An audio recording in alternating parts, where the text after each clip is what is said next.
Chapter 9, Cunning. In a piece of advice that could have been lifted from a CIA training manual or the whispered meetings of a revolutionary cell, Jesus tells his little platoon, I am sending you out like sheep among wolves. Therefore, be as shrewd as snakes and as innocent as doves. We like the innocent as doves part. That sounds very nice, very Sunday school. But that first bit, well, hold on now. Shrewd as snakes? When you hear someone say, he is such a snake, do you think to yourself, oh, what a fine Christian? The things Jesus says. Let's get the religious drapery off of this, okay? A dove and a snake, okay?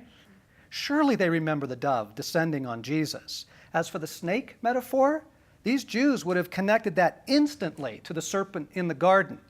Be as holy as the Spirit, be as cunning as Satan? You want us to do what? Jesus is saying, look, this is a very dangerous world. The disciples glance at each other thinking, right, we've got the Son of God on our side.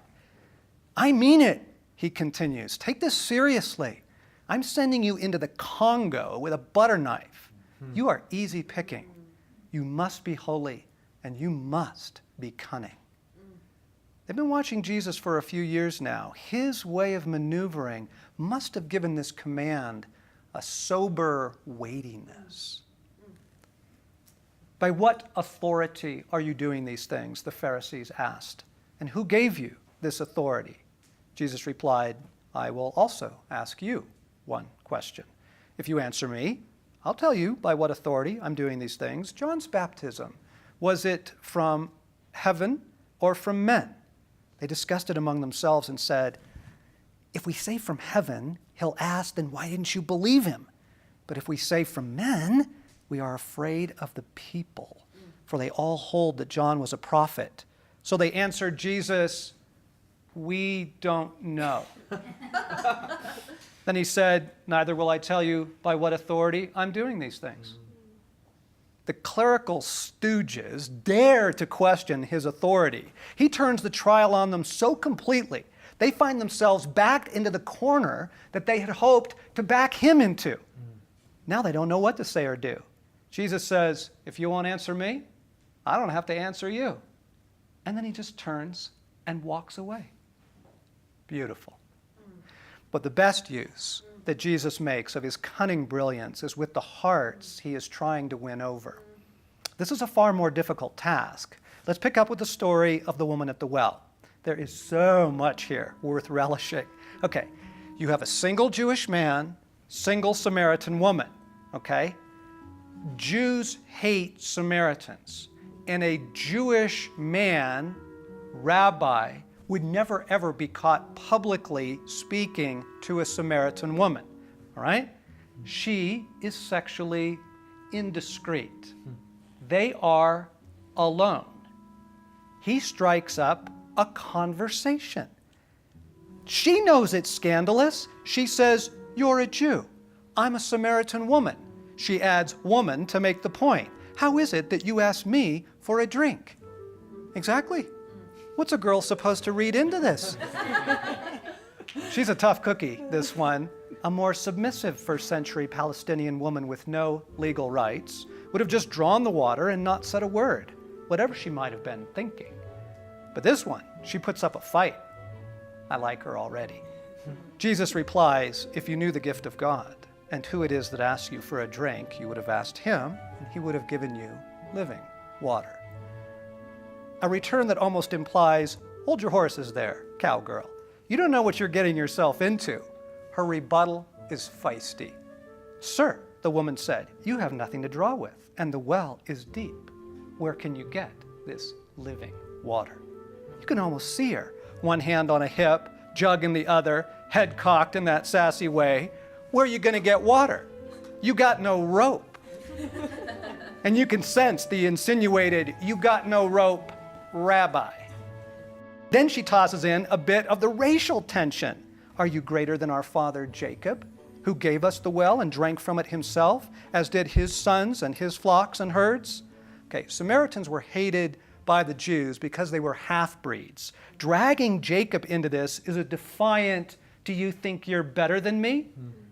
A comment that would have incensed your average Pharisee. She is picking a fight. Okay, the repartee here is worth the entire account.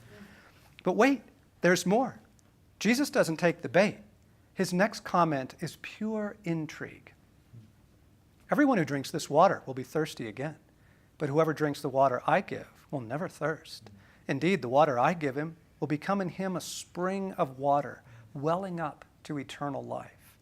The woman said to him, "Sir, give me this water so that I won't get thirsty and have to keep coming here to draw water." He told her, "Go call your husband and come back." "I have no husband," she replied. Jesus is setting a trap. She throws one verbal jab after another, like a waitress in a rough cantina. He has the deftness of a bullfighter. She's snarky, then defensive. He's gracious and engaging. Then something in her attitude seems to shift. Notice the piece of critical information she chooses to hide. "I'm not married." Technically, that's true.